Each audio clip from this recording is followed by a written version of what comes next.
At a time when international travel has been somewhat limited, having a home that boasts an alluring Mediterranean feel definitely elevates it to finest home status. Add to that the spectacular South African weather, Rand-friendly wines and world-class beaches, you would be tempted to never leave home again. South African homes have really come into their own over the last few decades. Generic imitations have made way for modern masterpieces and character-filled spaces. Finest Homes explores some of these creations, talking to the visionaries that's bringing them to life. Join us as we explore some of these spaces, showcasing the interior design, architecture, and landscape design.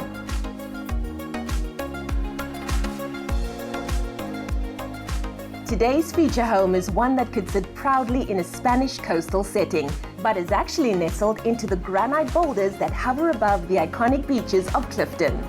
Welcome. Good. How are you? So good. Come on in. Thank you. The creative that meticulously guided this classic villa into the exclusive home it is today is Thomaz of Curacion Interior. The architecture is pared back with classic white walls and contrasting black accents. Step inside and you are met with a perfect balance of layered comfort. On the ground floor, 2 guest bedrooms stand ready for dinner parties that spill over to the next day. Follow the contrasting flooring up the stairs and you find yourself in an open plan space that enjoys uninterrupted sea views from every corner. Ooh la la! This is amazing! It's great, right? How majestic and open, and I feel like I've just been transported to a whole nother place. It is really, really lovely. It feels like you're in Spain. Oh, gorgeous, gorgeous.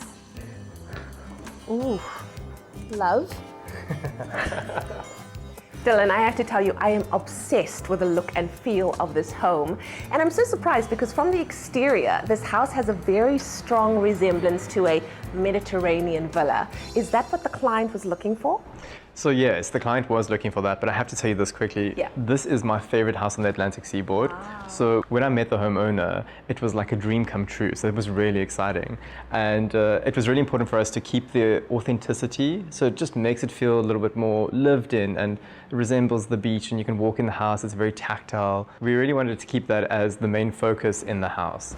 And that's what I love about it. It does feel very authentic. It feels very lived in. It feels very comfortable. How did you manage to work with the different levels so efficiently? So what I love about that is anywhere you are in the home, you can see the ocean. So there's almost like level 1, then there's a mid-level to that, and then the level 2, and then a mid-level to that, which I think is really lovely. And we'll explore that as we go through the home. But I think for me with that was, let's open it all up, make it brighter inside. So you literally get the light reverberating through the different spaces, which just makes it feel so much more compact, but large. We're on the first floor now. The kitchen is here, the lounge area, the dining area. But talk us through how you were able to bring all of these elements together in this gorgeous space.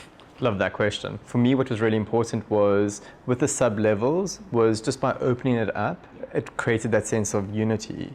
And then also just the way we positioned the furniture, it just becomes quite inclusive. So this curved couch lends itself to having the conversation with somebody sitting at the kitchen island. So it just becomes an interactive space, but still being quite separate. I'm fascinated to know, how are you able to define each of those elements in what is essentially an open plan space? To create the definition, I thought it was really important to have lots more tactility in the furniture choices and just the way it was positioned. And then creating more definition was using elements like the carpet here that creates almost a bit of an island. So there's like 2 islands on the same flooring throughout, which just makes the space feel more connected than it does feel disconnected. And Leanne, what I love about the space is once you open up all the doors, just because of the floors, it feels like one big space. So there's definition within that, which I think is really, really beautiful. And as you go throughout the house, all the flooring is the same, which creates that unity. Talking about flooring, we need to talk about these black floors. They are exquisite and quite dramatic, I feel. So what I love about this process was it was never part of the plan. Oh. Yeah, so that's really exciting. So halfway through the project, our client said to us, we need to change the floors. And I wanted something that was quite unique, but at the same time, something that could make it feel a little bit more tactile versus a standard tile or laminated wood or wooden floor, just something very different. Yeah. So we came up with this black brick idea. And we went through the whole process. We couldn't find black bricks at the time. We still had a month left before we had to hand over the project, so it was like really tight.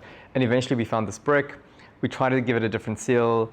It just didn't work. And eventually, after trying, we came up with this solution. But what I love about it is the feature of this home, which I love. And it just brings it together in such a really tactile way, which in the end gives it that Mediterranean feel. It's got texture, it's got a bit of a sheen. How were you able to make it work with the rest of the color palette, which is very neutral and very calm? What I love about this is the black floors just make everything else pop, and it just fades away, but it adds that tactility, which I think is really important, especially adding to the Mediterranean feel within the space. Dylan, the floors are an absolute key feature in this home, but this staircase right here is magnificent. Take us through the structural design and also how the pillars, which I don't even know what you've done to it, just give it that extra va-va-voom. I love what we've done to the pillars here. The pillars just elongate the space. So instead of just painting it white, I really thought to myself, what could make the staircase become a bigger feature? And by tiling the pillars, it really has accentuated the stairs. And then on the stairs, which are just such a graphic feature, I wanted to put like a metal finish on it, which then complements the wood, which I think is such a lovely way to bring textures and make it feel more tactile throughout the home. Such a winning combination. And what I love about it is, because everything else is so classic, this becomes quite a stark feature. Dylan, I'd love to see the rest of the Let's house. Shall we go? Stay with us as after the break, we keep moving up in this stunning home. Talking about the kitchen, the entertainment area, main bedroom, and a walk-in closet that will definitely get Carrie Bradshaw's nod of approval. Hi!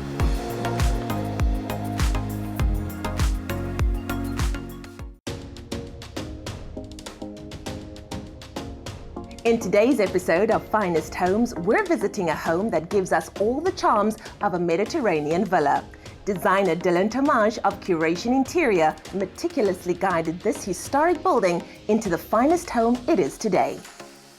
Before the break, we touched on the iconic design of the home's architecture, the striking black floors that serves as the foundation for a thoughtfully curated interior, and the flow of open-plan living that still feels contained.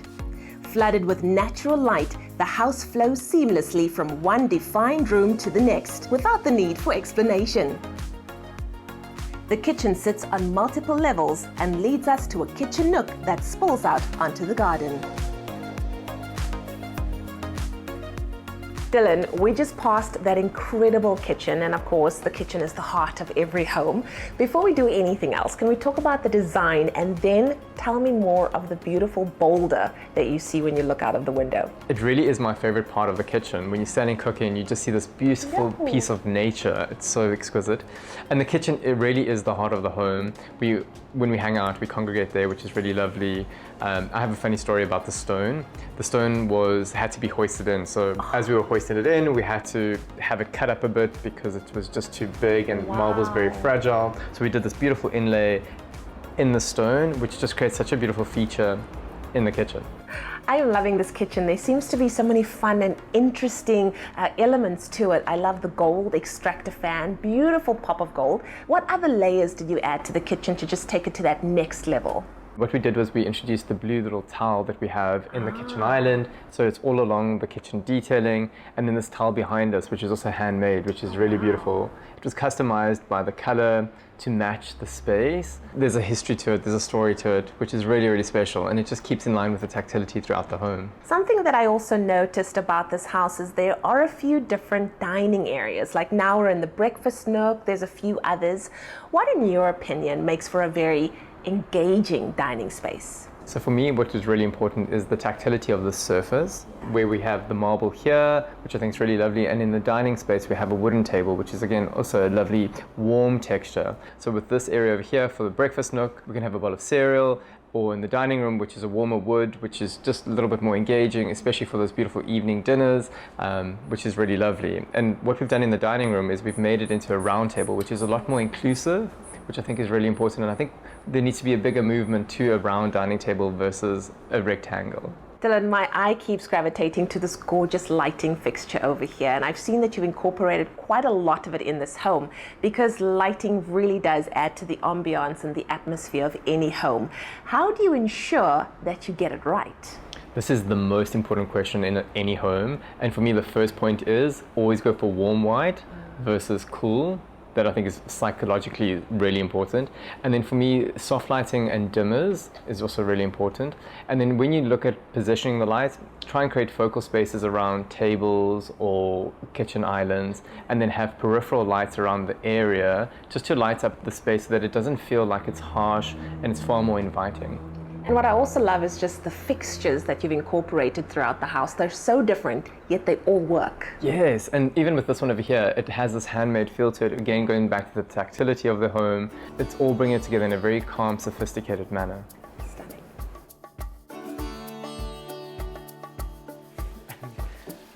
It seems so controlled, right? I know, hey? Look at all of this, it's so beautiful. The house enjoys many connections to the garden. Staggered over different levels, you are met with terracotta-colored walkways, cascading water, beautiful stonework, an inviting pool, and of course, breathtaking views.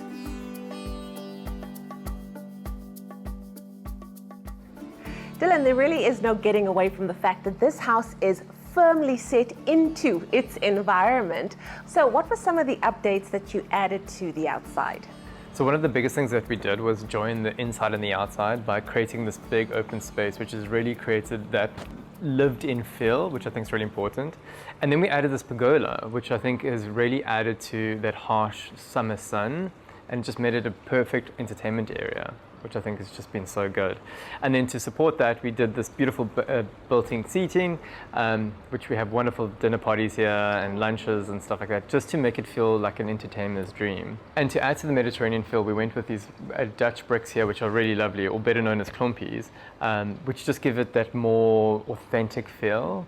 And a fun story was when we did the wall detail in the backyard here, we literally had somebody paint in between the rocks, which is really painstakingly done, but also the visual result has been really good. Great, actually. Yeah, it is. No, it's pretty fantastic. Did you at all feel confined by the parameters of the architectural style? Not at all, and I love this sort of architectural detailing. It makes it feel a little bit more authentic. It doesn't feel too modern, but there's a bit of a classic feel to it. So I actually really am stimulated by this sort of architectural style. This is such an intriguing space. This is a lounge, then we have a study right behind us, but it's also an entertainment space. I see a lot of the design features from downstairs. Take us through the flow of this space. So what I love about the space is 3 spaces in one. So you have the office area, you have the living room space, and then also a bit of a bar area. And it lends itself to feel more relaxed, but also very functional. And there's quite a few elements that we took from downstairs. So we've tiled the back of the TV wall, we've introduced the mirror, so it just feels a little bit more bar-esque, if that's even a word. But what I love is how the 2 spaces just speak to each other in a really sophisticated manner. Well, I've heard that the main bedroom has a little bit of a pièce de résistance for any girl. We're talking about a walk-in closet. Can we go and check it out? You might love that one. Let's go. Come this way.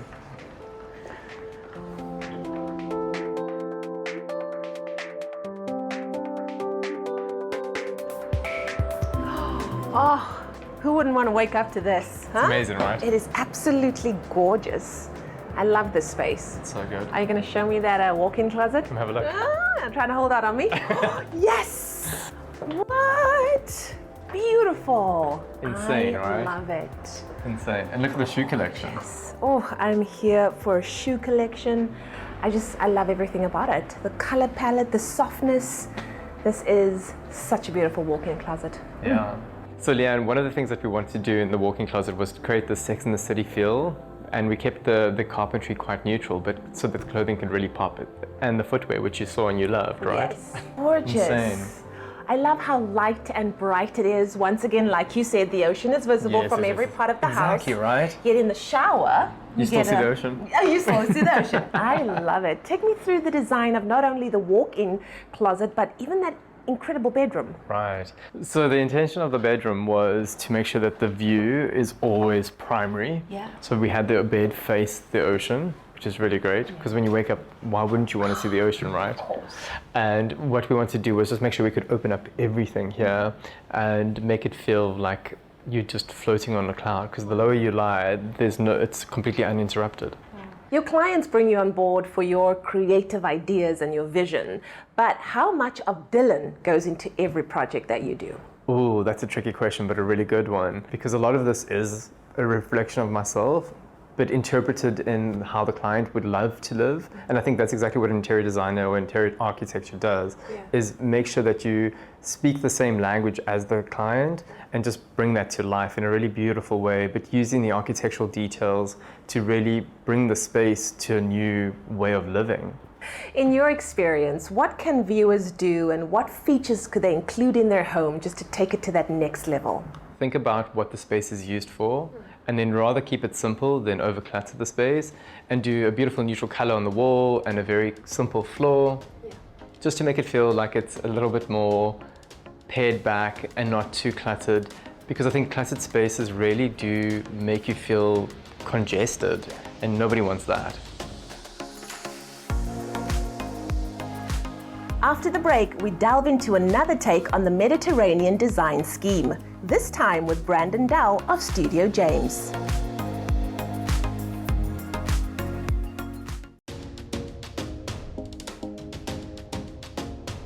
In today's episode of Finest Homes, we visited a breathtaking house on the Atlantic seaboard.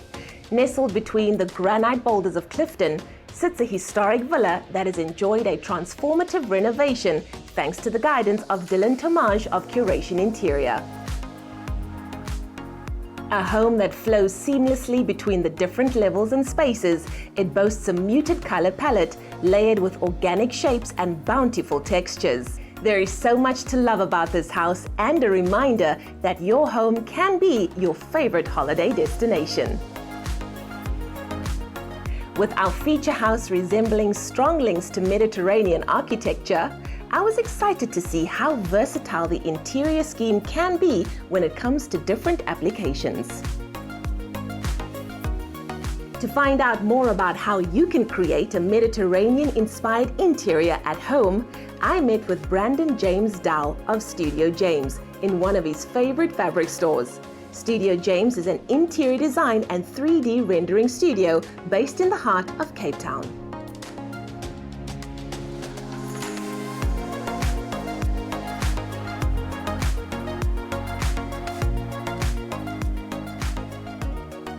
Brandon, what in your opinion defines a modern Mediterranean home? Yeah, and I like to think that a modern Mediterranean home is focused on eating and lounging. It is centered around indoor-outdoor living spaces and patios, and also centered around water elements, being an ocean view, a pool, or even a water feature in a courtyard. Talking about elements, what are those elements, textures, maybe even colors that characterize a modern Mediterranean home? Definitely monochromatic neutral color schemes, definitely soft fabrics, architectural arches, fluted marble, or marble elements that could be seen in your kitchen counters. So I see you prepared a few materials here for us to kind of give us a visual representation of what you're talking about. Do you want to take me through it? Absolutely. So I've used soft linen fabrics, soft linens or cottons. This could be in your curtaining, it could be your sofas. You could play up the neutrals on each other, so you could have a darker neutral on the curtain, but a light neutral on the sofa, just like this one. Yeah. Bringing in some pattern. It's not a Mediterranean home without a bit of pattern. This tile could be a beautiful square inlay into the entrance hall. So really speaking to the authenticity of a bit of Mediterranean architecture. Can we talk color palettes for a moment? Because I would have expected to see a few blues coming out there, because that's what I identify with Mediterranean, colors. But yet you've got a very interesting one over there. Do you want to take me through why exactly you've chosen that color? Definitely. It's a terracotta. It's a rich earth tone. Yeah. It ties in with the neutrals that I've put out. It speaks to Spanish roof tiles. It speaks to an olive planter. It could come out in smaller accessories throughout the home. How would you apply all of these elements from the ground up? Architecturally, starting with arches, you've got beautiful bones to work with. Yes. We've got marble-clad fireplaces. We've got beautiful curved sofas in neutral fabrics. These all form the basis of a Mediterranean home. When it comes to furnishings, do we want to go for a more of a minimalist approach, or in this situation is more more? I would say in this instance, it is definitely a less is more approach. A paired back, we've got a neutral base. It is something that is simple and sophisticated. I would definitely move away from all turquoise, all aquas, all blues in this home. It is very stereotypical, but it's nice to move on from that look. One could bring in those colors or similar colors in a small way in the styling, in little trinkets that are collected, but keep it simple. What would be your one tip to bring this look together? Definitely a substantial charcuterie board and white wine. My man. That's it for this week. Do join us again next week as we bring you another finest home.